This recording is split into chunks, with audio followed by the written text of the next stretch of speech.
Biology with साक्षी। मैं हूँ साक्षी और हम पढ़ने जा रहे हैं क्लास 11th का चैप्टर नंबर 2 बायोलॉजिकल क्लासिफिकेशन। इससे पहले मैं chapter number 1 the living world पढ़ा चुकी हूँ, तो आप सभी जिसने भी चैप्टर नंबर 1 की वीडियोस नहीं देखी हैं वो जाके देख सकता है। ठीक है, तो चलिए स्टार्ट करते हैं बायोलॉजिकल क्लासिफिकेशन। चैप्टर को स्टार्ट करने से पहले ये समझना ज़रूरी है कि बायोलॉजिकल क्लासिफिकेशन का एग्जैक्टली मतलब होता क्या है। देखो, जैसा कि हमने चैप्टर नंबर 1 में देखा था कि कोई भी लिविंग ऑर्गेनिज्म जो हमें मिलता है, पहले हम उसकी आइडेंटिफिकेशन करते हैं, फिर उसे एक ग्रुप में क्लासिफाई करते हैं। ठीक है, तो वही चीज़, वही क्लासिफिकेशन का प्रोसीजर, एक साइंटिफिक प्रोसीजर जिसका यूज़ करके हम किसी ऑर्गेनिज्म को क्लासिफाई करते हैं, उसी को हम बायोलॉजिकल क्लासिफिकेशन कहते हैं। तो आइए देखते हैं क्या लिखा हुआ है। Biological classification is the scientific procedure, ठीक है, of arranging organism into groups and सब ग्रुप्स। ऑर्गेनिजम्स को ग्रुप्स और सब ग्रुप्स में अरेंज करने का एक साइंटिफिक प्रोसीजर क्या कहलाता है? बायोलॉजिकल क्लासिफिकेशन कहलाता है। अब बात आती है कि ज़रूरत क्या पड़ी, क्या ज़रूरत पड़ी बायोलॉजिकल क्लासिफिकेशन की। देखो, जैसा कि हमने देखा था लास्ट चैप्टर में कि एक बहुत वास्ट नंबर ऑफ बायोडाइवर्सिटी अर्थ पे प्रेजेंट है और हर एक ऑर्गेनिज्म को इंडिविजुअली स्टडी करना मुश्किल है। तो हम उस मुश्किल को आसान करने के लिए क्या कर सकते हैं? जो भी ऑर्गेनिजम्स हैं उनको सिमिलैरिटीज़ या डिफरेंसेस के बेसिस पे अलग अलग ग्रुप्स में डाल सकते हैं और हर एक ऑर्गेनिज्म को इंडिविजुअली स्टडी करने से बेटर होगा कि हम उस एक पर्टिकुलर ग्रुप को या उन कुछ पर्टिकुलर ग्रुप्स को स्पेसिफिकली पढ़ लें। ठीक है, तो हमें हर एक ऑर्गेनिज्म को अलग अलग नहीं पढ़ना पड़ेगा। ठीक है, तो उससे क्या होगा, ईजी हो जाएगा प्रोसीजर। तो आइए देखते हैं क्या लिखा हुआ है। पर्पस क्या है बायोलॉजिकल क्लासिफिकेशन का? The purpose of biological classification is to organize the vast number of known organism into categories। मतलब जो बहुत सारे नंबर ऑफ ऑर्गेनिज्म है, वास्ट नंबर ऑफ ऑर्गेनिजम्स है, उन्हें कैटेगरीज में डाल सकते हैं हम बायोलॉजिकल क्लासिफिकेशन की मदद से। और उससे क्या होगा कि उन्हें याद रखना और पढ़ना आसान हो जाएगा। ठीक है, तो चलिए अब चैप्टर में आगे बढ़ते हैं। अभी तक हमने क्या समझा कि एग्जैक्टली शब्द बायोलॉजिकल क्लासिफिकेशन का मतलब क्या है और उसका पर्पस क्या है, कि हमने बायोलॉजिकल क्लासिफिकेशन की ज़रूरत ही क्यों पड़ी। ठीक है, ये पढ़ा। अब देखते हैं चैप्टर में आगे क्या क्या दिया हुआ है। सबसे पहले यहाँ पे बात की जा रही है एरिस्टोटल की। अगर हम बात करें, इस चैप्टर में कुछ अलग अलग साइंटिस्ट आएंगे जिन्होंने कुछ अलग अलग क्राइटेरियाज को यूज़ करके ऑर्गेनिज्म को क्लासिफाई करने की कोशिश की। तो उनमें सबसे पहला नाम किसका आ रहा है? एरिस्टोटल का। ठीक है, एरिस्टोटल सबसे पहले थे, सबसे अर्लीस्ट थे जिन्होंने किस चीज़ का यूज़ किया था? साइंटिफिक बेसिस का यूज़ किया था। किसके लिए? ऑर्गेनिजम्स को क्लासिफाई करने के लिए। उन्होंने प्लांट्स को on the basis of morphological character 3 groups में बांटा। On the basis of morphological character का सिंपली क्या मतलब हुआ?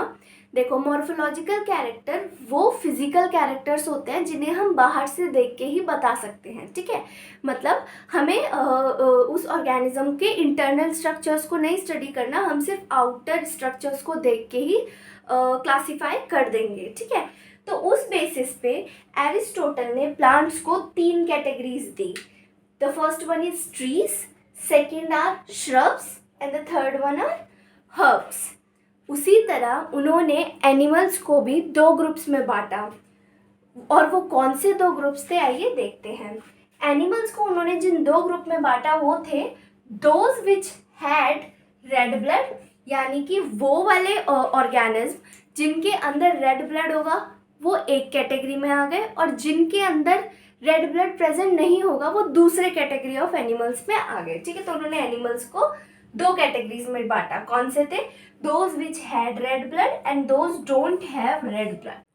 तो देखो, जो एरिस्टोटल का क्लासिफिकेशन सिस्टम था वो एक बहुत अच्छा क्राइटेरिया नहीं था ऑर्गेनिज्म को क्लासिफाई करने के लिए।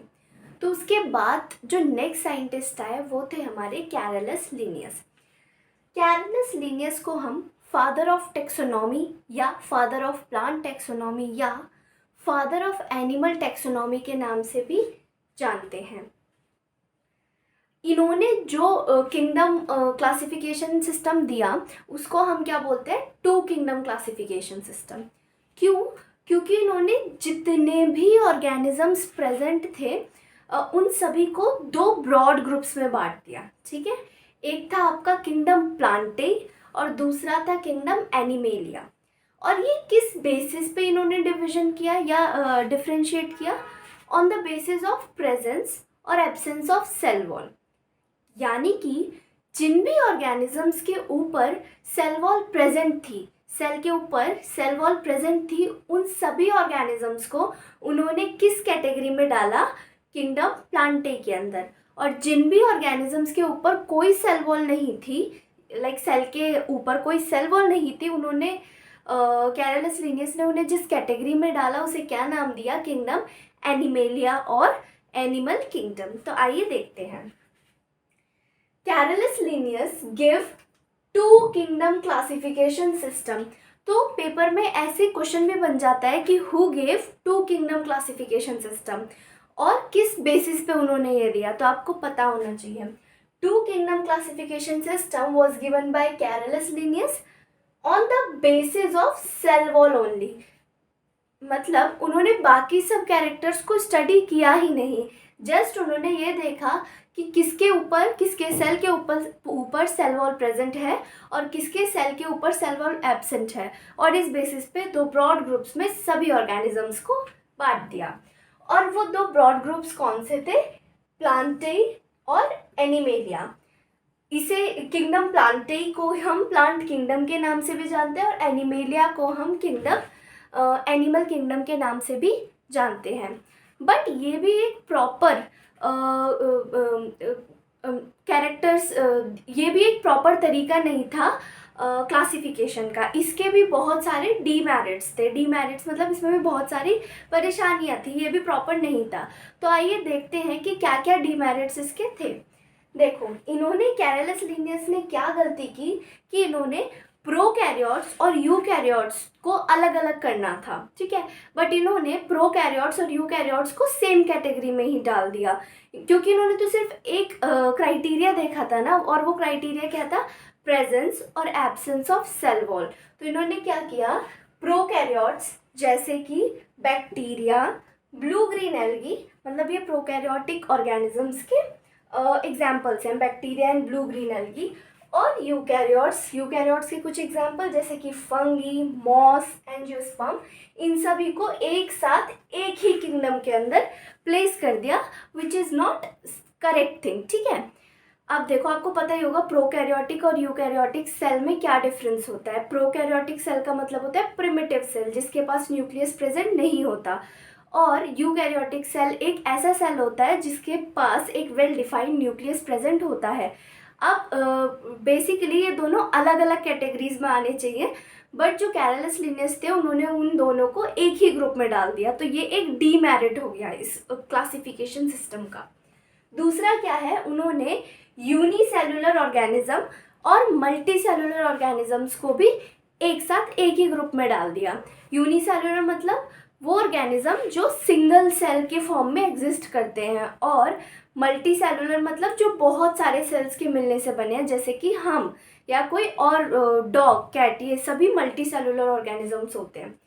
यूनिसेलुलर का कुछ एग्जांपल्स हैं जैसे कि क्लेमाइडोमोनास एंड क्लोरेला, और मल्टी सेलुलर का एग्जांपल है स्पाइरोगायरा। इन दोनों को एक साथ डाल दिया एक ही ग्रुप प्लांटे के अंदर, क्योंकि इनके ऊपर सेल वॉल नहीं थी। ठीक है, क्योंकि उनके ऊपर सेल वॉल थी, प्लांट्स के अंदर वो सभी ऑर्गेनिजम्स थे जिनके ऊपर सेल वॉल प्रेजेंट थी। ठीक है, और एनिमल्स में वो थे जिनके ऊपर सेल वॉल प्रेजेंट नहीं थी। ठीक है, इतना हो गया। अब अगर हम बात करें थर्ड डीमेरिट क्या था इसका, कि उन्होंने हेट्रोट्रॉफिक और ऑटोट्रॉफिक को भी अलग अलग नहीं किया, उन्हें भी एक ही ग्रुप में एक साथ असाइन कर दिया। जैसे कि हेट्रोट्रॉफिक फंगी, जो आपकी फंगस होती है वो अपना खाना खुद नहीं बनाती, वो डिपेंड होती है किसी और ऑर्गेनिज्म पे, तो उसे हेट्रोट्रॉफिक बोलेंगे। और ऑटोट्रॉफिक कौन होते हैं? प्लांट्स। और उन दोनों को ही उन्होंने सेम ग्रुप में डाल दिया। जबकि अगर हम फंगी और प्लांट्स की बात करें तो उनके बेशक उनके पास दोनों के पास सेल वॉल है, बट फिर भी उनका जो सेल वॉल का कंपोजिशन है या बनावट है वो अलग है। जैसे कि जो आपकी फंगस है उसकी सेल वॉल काइटिन से बनी हुई है, और जो आपके प्लांट सेल है उसकी सेल वॉल सेलुलोज से बनी हुई है। फिर भी कैरलस लिनियस ने उन्हें सेम ही ग्रुप में डाल दिया। ठीक है, देखो क्या लिखा हुआ है, जबकि they have different cell wall composition, उनके जो सेल वॉल की कंपोजिशन है वो डिफरेंट है। जैसे कि फंगी काइटिन से बना है और प्लांट का जो सेल वॉल है वो सेलुलोज से बना है। इस क्लासिफिकेशन सिस्टम का एक और फोर्थ डीमेरिट क्या था, कि position of Euglena is not fixed. Euglena की पोजीशन फिक्स्ड नहीं थी, नहीं पता था कि वो कौन से ग्रुप में आएगा, प्लांटे में आएगा या एनिमेलिया में आएगा। And the last one is paramecium and amoeba. Paramecium and amoeba were placed in animal kingdom because cell wall is absent in them. मतलब पैरामीशियम और अमीबा इन दोनों को उठा के एनिमल किंगडम के अंदर डाल दिया था कैरलस लिनियस ने, क्योंकि इनके पास सेल वॉल प्रेजेंट नहीं होती। बट आज के टाइम में ये दोनों ही चीज़ें प्रोटिस्टा किंगडम के अंदर आती हैं। ठीक है, तो मतलब कहीं ना कहीं ये कैरलस लिनियस का एक डीमेरिट है। अब जैसा कि हमने बात की कि जो कैरलस लिनियस का क्लासिफिकेशन सिस्टम था वो भी एक प्रॉपर क्लासिफिकेशन का तरीका नहीं था। ठीक है, उसमें भी काफ़ी सारे डीमेरिट्स थे। तो अब कौन आए आपके, एक और साइंटिस्ट आए जिनका नाम था RH विटेकर। ठीक है, विटेकर ने जो क्लासिफिकेशन सिस्टम दिया उसको हम 5 किंगडम क्लासिफिकेशन के नाम से जानते हैं, क्योंकि इन्होंने सभी ऑर्गेनिज्म को मेन 5 ग्रुप्स में बांट दिया। अब देखते हैं कि कौन कौन से क्राइटेरियाज को यूज़ करके इन्होंने ऑर्गेनिजम्स को ग्रुप किया। ठीक है, और एक और बात कि ये जो क्लासिफिकेशन सिस्टम था RH विटेकर का, ये अभी तक मोस्ट एक्सेप्टेड क्लासिफिकेशन सिस्टम है, यानी कि हम आज भी इसे फॉलो करते हैं। तो चलिए देखते हैं। RH Whittaker proposed 5 kingdom classification system. तो क्वेश्चन बन जाता है कि who proposed 5 kingdom classification system. कौन थे वो आपके? RH Whittaker. ठीक है, RH विटेकर ने जो कुछ मेन क्राइटेरियाज लिए क्लासिफिकेशन के, वो वही थे जो आपके जो कैरलस लिनियस थे उनके डीमेरिट्स थे, वही आपके मेन क्राइटेरियाज यूज़ कर लिया RH विटेकर ने ऑर्गेनिजम्स को क्लासिफाई करने के लिए। और वो क्या क्या थे देखते हैं। जैसे कि सेल का स्ट्रक्चर, यानी कि सेल किस तरह का है, प्रोकैरियोटिक है, यूकैरियोटिक है। Next one is thallus organisation या बॉडी की ऑर्गेनाइजेशन, मतलब बॉडी की बनावट कैसी है, बॉडी कितनी कॉम्प्लेक्स है, ये चीज़ भी उन्होंने देखी जब वो अपना ग्रुपिंग कर रहे थे ऑर्गेनिजम्स की। Next one is mode of nutrition. Mode of nutrition मतलब कि ऑर्गेनिज्म ऑटोट्रॉफिक है तो एक अलग ग्रुप में आएगा, हेट्रोट्रॉफिक है तो एक अलग ग्रुप में आएगा। ठीक है, next one is mode of reproduction, कि वो अपना रिप्रोडक्शन किस तरह से परफॉर्म कर रहा है, एसेक्सुअल है, सेक्सुअल है, वेजिटेटिव है, या जो भी है। ठीक है, उस बेसिस पे भी उन्होंने ग्रुपिंग की। ठीक है, उस बेस को भी उन्होंने एक मेन क्राइटेरिया बनाया। ठीक है, and the last one is phylogenetic relationship. Phylogenetic relationship simply means कि दो ऑर्गेनिजम्स के बीच में क्या रिलेशनशिप है, क्या इंसिस्ट्रल रिलेशनशिप है, उसी को हम क्या बोलते हैं, फाइलोजेनेटिक रिलेशनशिप। अब वो कौन से 5 किंगडम्स थे, वो उनके क्या नाम थे, आइए देखते हैं।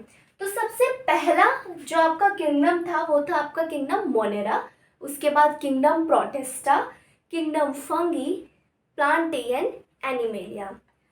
तो इसी तरह यही 5 किंगडम थे जो कि RH विटेकर के द्वारा दिए गए थे।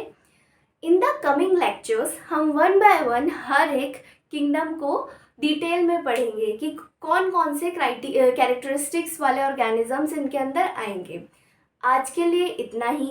अगर आपको वीडियो पसंद आया हो तो ज़्यादा से ज़्यादा लाइक करें, शेयर करें, सब्सक्राइब करें और मुझे मोटिवेट करें कि मैं इसी तरह अच्छा अच्छा कंटेंट डालती रहूँ। Thank you so much for watching the video.